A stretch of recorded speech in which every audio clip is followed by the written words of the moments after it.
raising one's confidence and living out the promises of God. Kani bitaw paglikon ba? Pagpatugbaw o paghatag pagkalikunan sa tuang kumpiyansa nga pagapuy-an ang saad sa Ginoo. Nga to bang puy-an ang o ihabot na to ang mga saad sa Ginoo kanato mga igsoon. Ang atong pagpamalandong makita natin the book of Genesis chapter 22 verses 13 down to 19. Continuation ni siya atong sermon ako niaging Sunday. Ingon ang pulong sa Ginoo, then Abraham lifted his eyes and looked, and there behind him was a ram caught in a thicket by its horns. So Abraham went and looked the ram and took the ram, and he offered it up for a burnt offering instead of his son. And Abraham called the name of the place, the Lord will provide, as it is said to this day, in the mount of the Lord it shall be provided. Then the angel of the Lord called to Abraham a second time out of heaven, and said, by myself I have sworn, says the Lord, because you have done these things, and have not withheld your son, your only son, blessing I will bless you, and multiplying I will multiply your descendants, as the stars of the heaven, and as the sand which is on the seashore. And your descendants, in the Bible, shall possess the gate of your enemies. In your seed all the nations of the earth shall be blessed, because you have obeyed my voice. So Abraham returned to his young men, and they rose and went together to Beersheba. Dili nang diha sa Don Carlos nga Beersheba, lahi ni nga lugar. And Abraham dwelt at Beersheba. Ang hinubay, kung atong masabtan ang context nga atong niaging Sunday, nga gisulayan si Abraham, kay may lison ang Ginoo o karon mo ning outcome o bunga o reward sa dihang iyang gipasar ang testing ni Lord. Sa tuang pagkatubang sa mga realidad ba sa mga hagit sa kinabuhi, ingon nga kani pagsuway sa tuang pagtuo, tungod kay kawad-an manggunta og reason sa pag-trial o reason sa pag-atubang, kung atong lantaw sa mga hagit sa kinabuhi, way labot sa tuang pagtuo ba. Pero kung nakita nato kini nga may kalambigitan sa tuang pagtuo, then may rason kita nganong ato nang ipasar mga igsoon.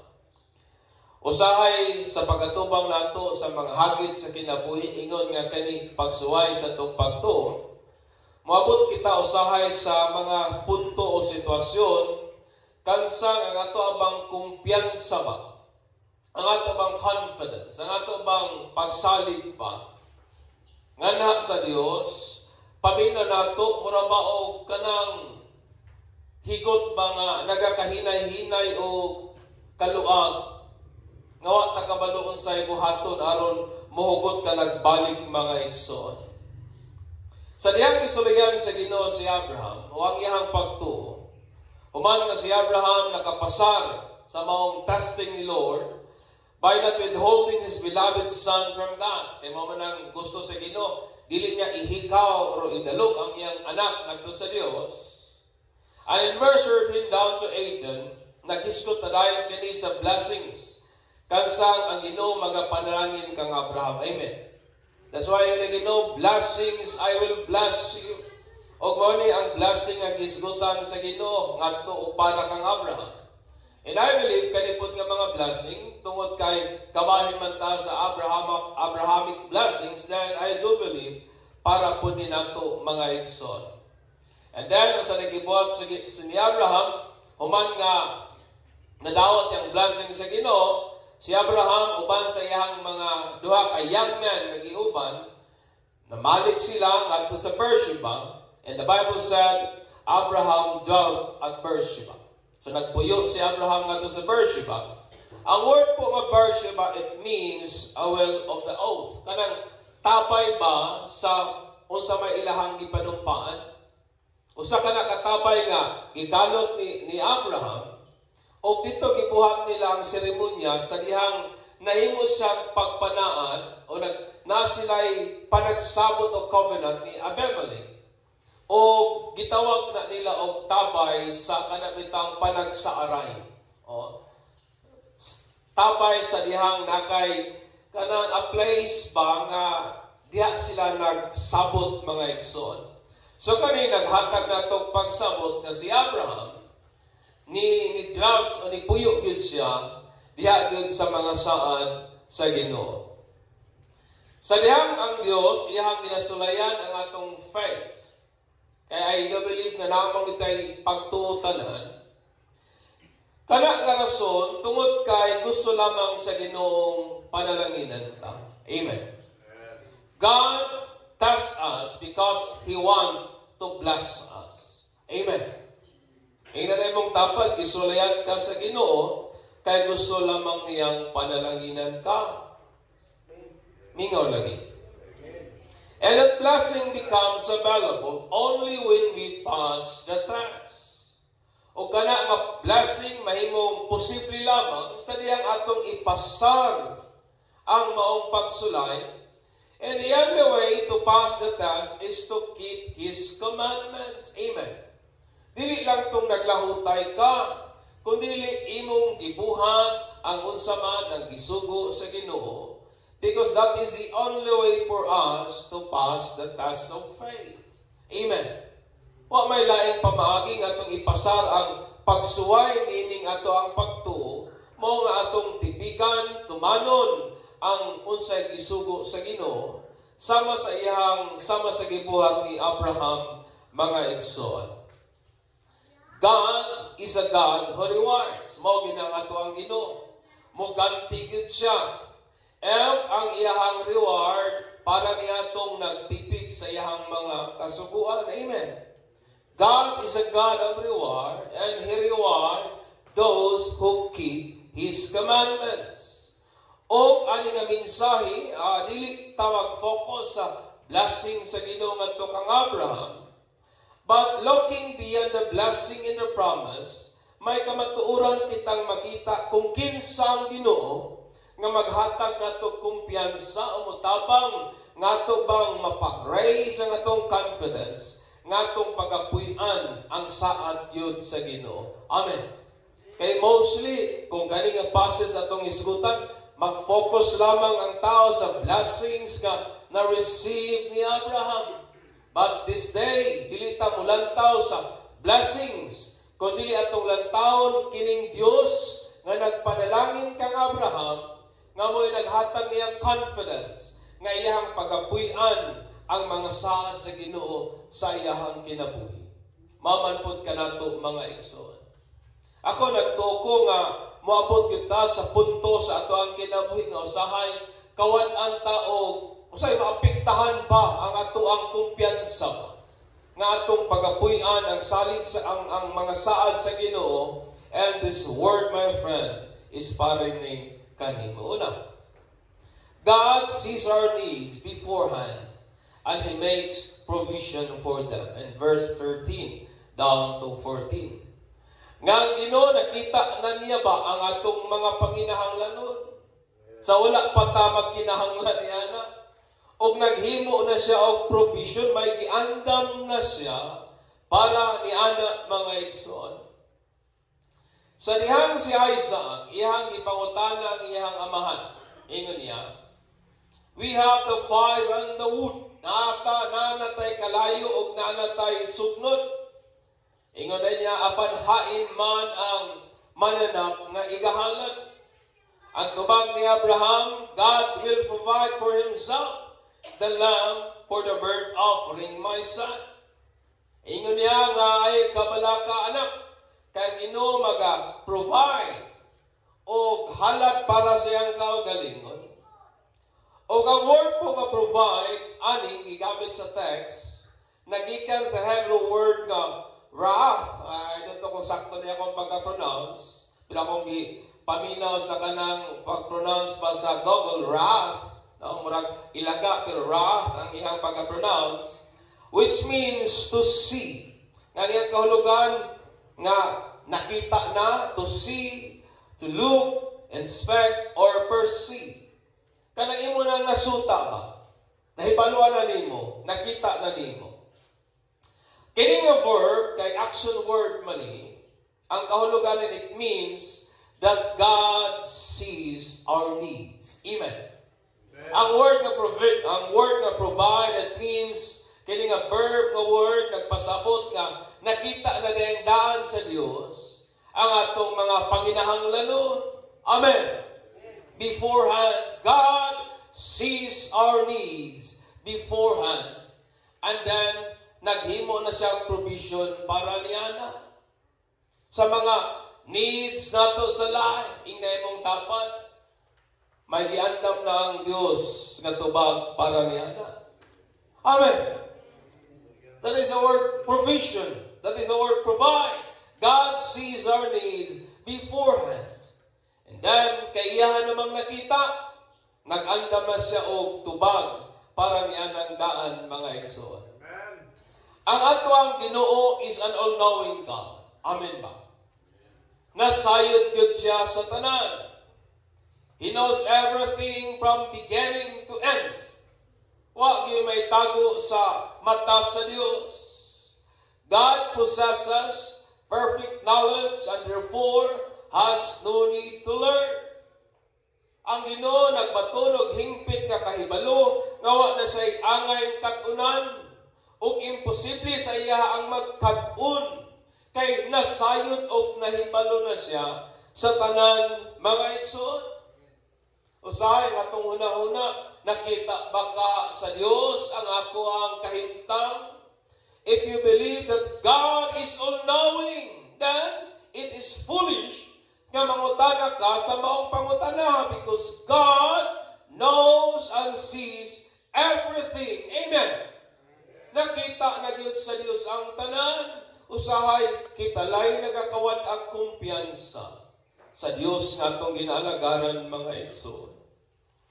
When God tested Abraham's faith, nakita ng daan sa Dios, nasuta ng daan sa Ginoo, na-perceive ng daan sa Dios, unsay gikinahanglan, pulis sa lugar ni Isaac as a burnt offering. Amen.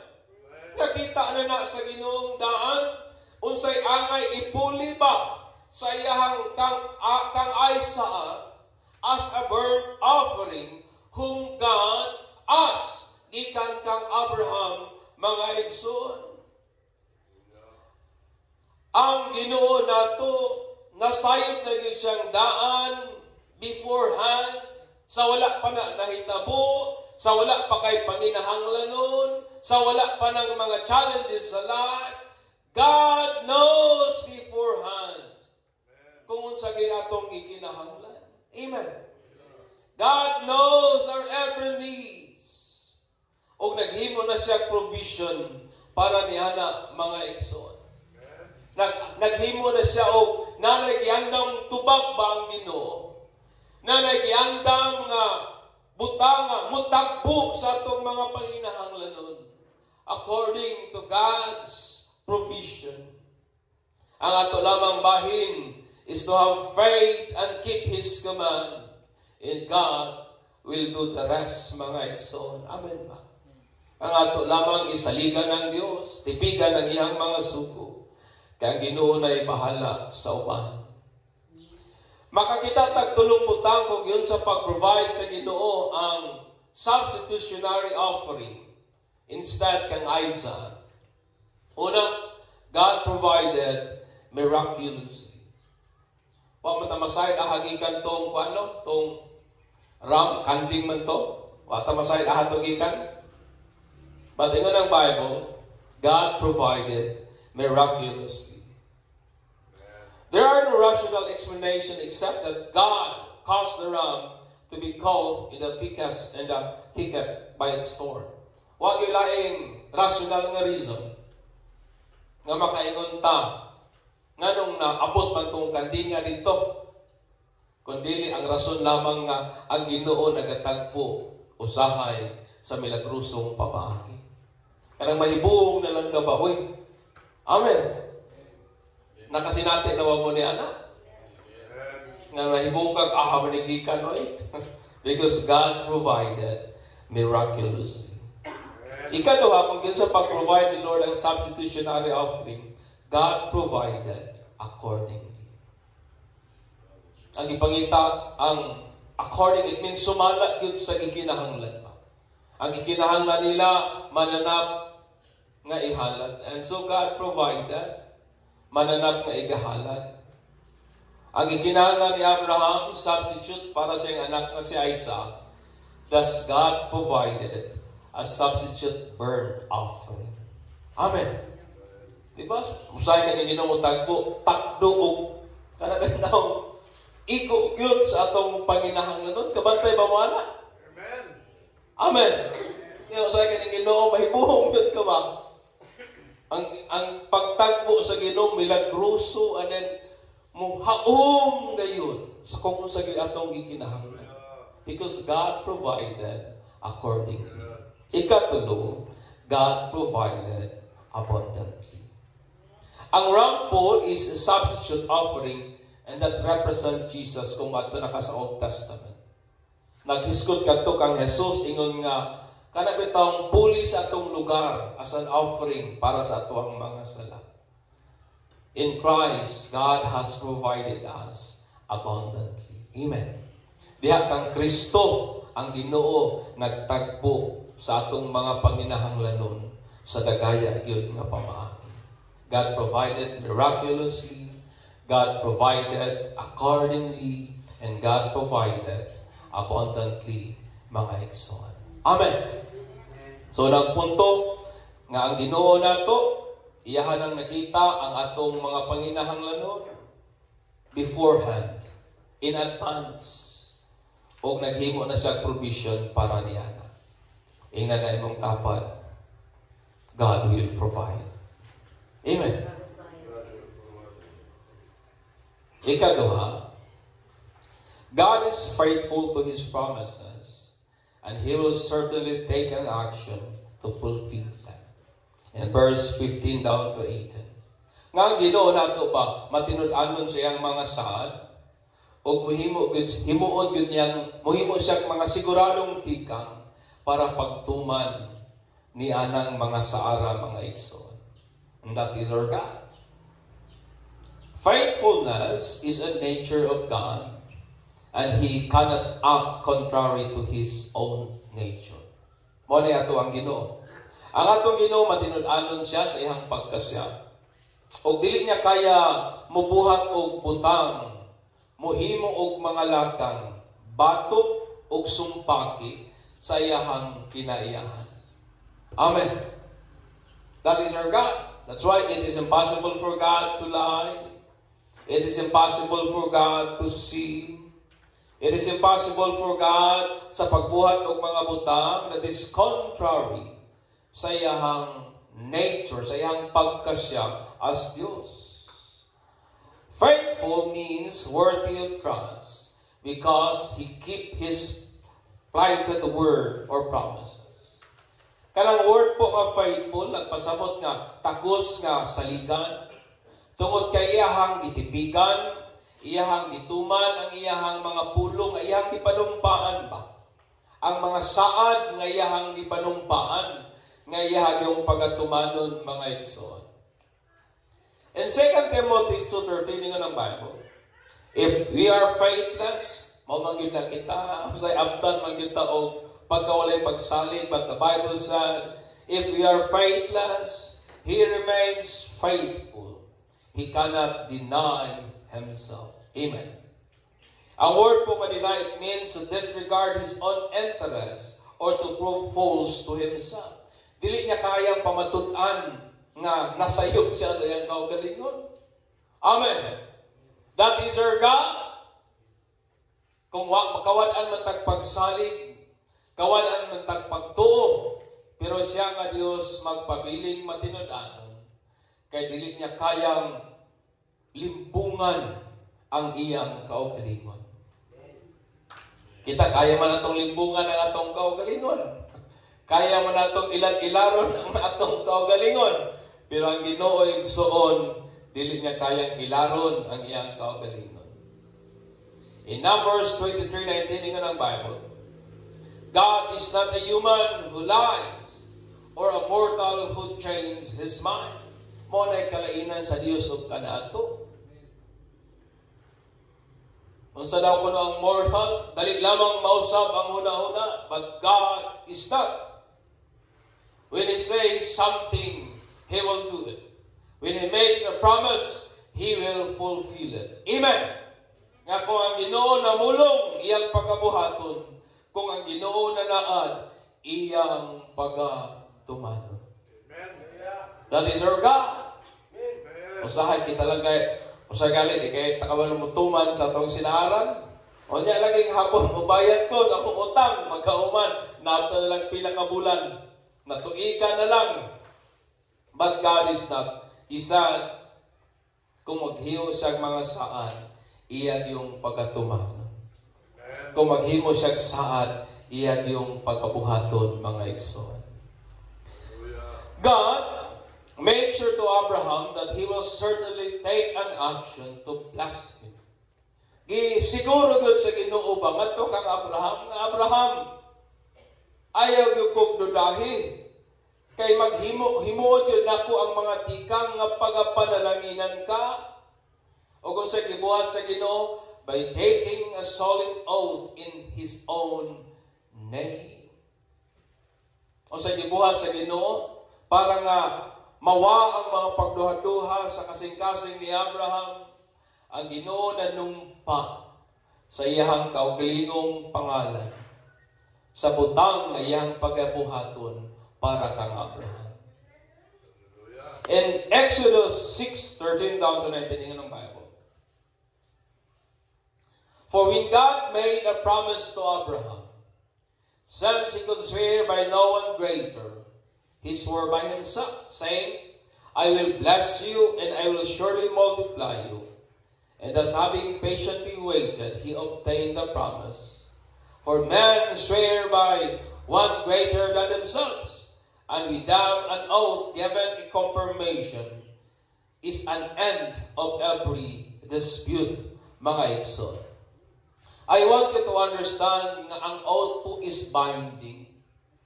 Kaning atong pagpanumpa, atong paulipon ang atong kaugalingon sa atong mga gisaaran o sa atong mga panaan. In short, God bind Himself. Paulipon sa Ginoo ang iyang kaugalingon, sa iyang kaugalingong mga pulong. God bind Himself to His own word. O gibuhat kini sa Ginoo para i-end ang tanang dispute mo na yun sa Bible. Ang word po nga dispute, it means anything that we can say that it is not true. Tanang butang apoy natong ikaingon ba nga dili na tinuod. Di ba usahay sa atong kinabuhi, bation man taana nga mga pagbati o huna-huna. Tinuod ba yun kaha ni ba? But to end all dispute, God made a solemn oath in His own name to bless us. As a purpose, aron nga kawad-an untag mga pagduha-duha ning atong kasing-kasing ba. Anything that we think that may contradict to the nature of God. Tanang butang atong gihuna-huna nga pwedeng batok or musupak sa kung kinsa ang Dios. Tanang butang that may incline us to resist God. Tanang butang atong gihuna-huna o gibuhat nga posible ba nga mohatod nato nga ato habang batukan ang Dios. Tanang butang nga may cause us to fight against the authority of God. Mo nang word nga dispute. And God said, nanumpa siya sa kaugalingong pangalan sa reason nga kaning mong mga butang nga. In short, di na gyud nato dudahan pa ba ang Ginoo sa iyang mga saad. Amen. Napabata diha. God swore to His own nature to give us full guarantee and assurance of His blessings. Amen. ang Ginoo nanumpa sa iyang pangalan aron hatagan taog 100% nga garantiya o kasiguraduhan sa panalangin nga iyang igapanalangin kanato. Amen. Usahay magduha-duha pa ta. Usahay magdaot pa ta. Usahay mo question pa ta. But ikaw na Ginoo, ay mananumpa na ko. Ako lagi ng buhaton. Because God is faithful sa iyang mga pulong. Amen.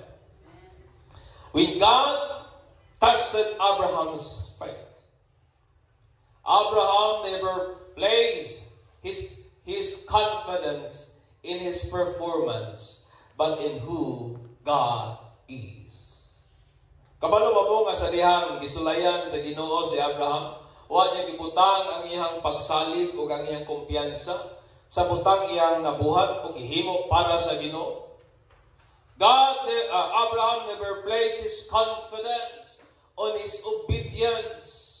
Abraham never placed his confidence on his faithfulness. Nga naman, I want you to understand me. Our faithfulness would mean nothing kung ang Ginoo nato dili buhi o dili matinud-anon. Amen. Di ba tinuod? Ang atong pagkamatinud-anon di na magpulos. Kung ang Dios patay o dili matinud-anon. Amen. Our obedience means nothing kung ang Ginoo dili tinuod sa iyang mga pulong.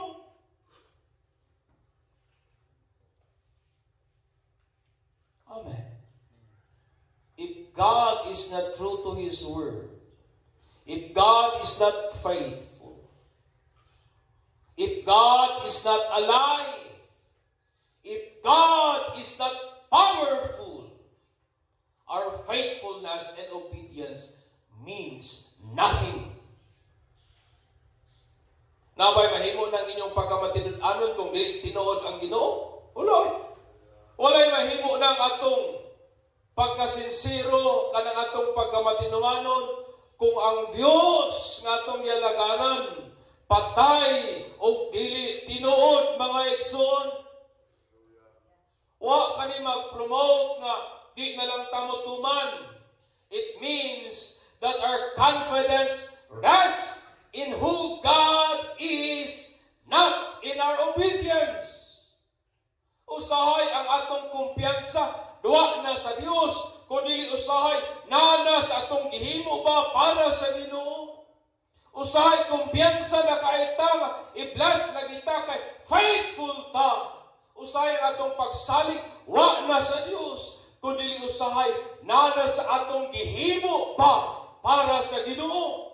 But the confidence of Abraham is not in his own performance. Wala sa iyang obedience. But tuwa sa Dios nga gamhanan, who is able to fulfill sa tanan nga iyang gisaad ngadto niya, mga igsoon. Amen. Pagpaka na to ang Ginoo niya na. So sa manang ano niya ning tanan? Believing that God is true and faithful to His word will provide us with profound reason to obey God. Tungod ka ang Diyos buhi na mas maayong mutuman kita niya. Amen. Tungod kay ang Diyos buhi o matinud-anon man, ngan moning mohatag nato grason, nganong magmatinud-anon o magmatinumanon ta sa mga sugo, o butabang nato atong erase ang atong kumpiyansa, ng atong pagapuyan ang saad sa Diyos. Amen. Kining atong pagsimba-simba, kining atong mga pagpangalagad, kining atong mga paghatag, it means nothing if God is not true to His word. Di ba tinuod? Mura na ba kaanak ka na may taong babae kag ipanaaran o laki ba nga ato'y pasilaw nga kung nadunggan sa una nga nagpahimo daw ko ning laki ba o pito daw ko nung kabuwak pito ka ng Valentine's month. Then kada, di ba, namagunay ka ng note? Ang iyang gibot ito, ikaw lang yun ang akong gihigugma. Pero pito ka bulak. Gihatag niya sa pito ka babae. Pero ang iyang saad, ikaw lang yun akong gihigugma. Wa na'y lain pa. Ikaw nga ba ay makasalig ka, anak? Di ba? Dahil diya, nga gusto ako i-present din yung kabuntagon. Because God is true. Because God is faithful. Because God is unchangeable. Because God is alive. Makasalig yun kaniya. Kini nga tong pagpangalagad, di yun mausik ug masayang. Tungod kay ang Diyos nato matinud-anon-an. Amen. And it gives us more confidence nga puy-an nato ang iyang mga saan. Manindog ta o gatong pasalamat.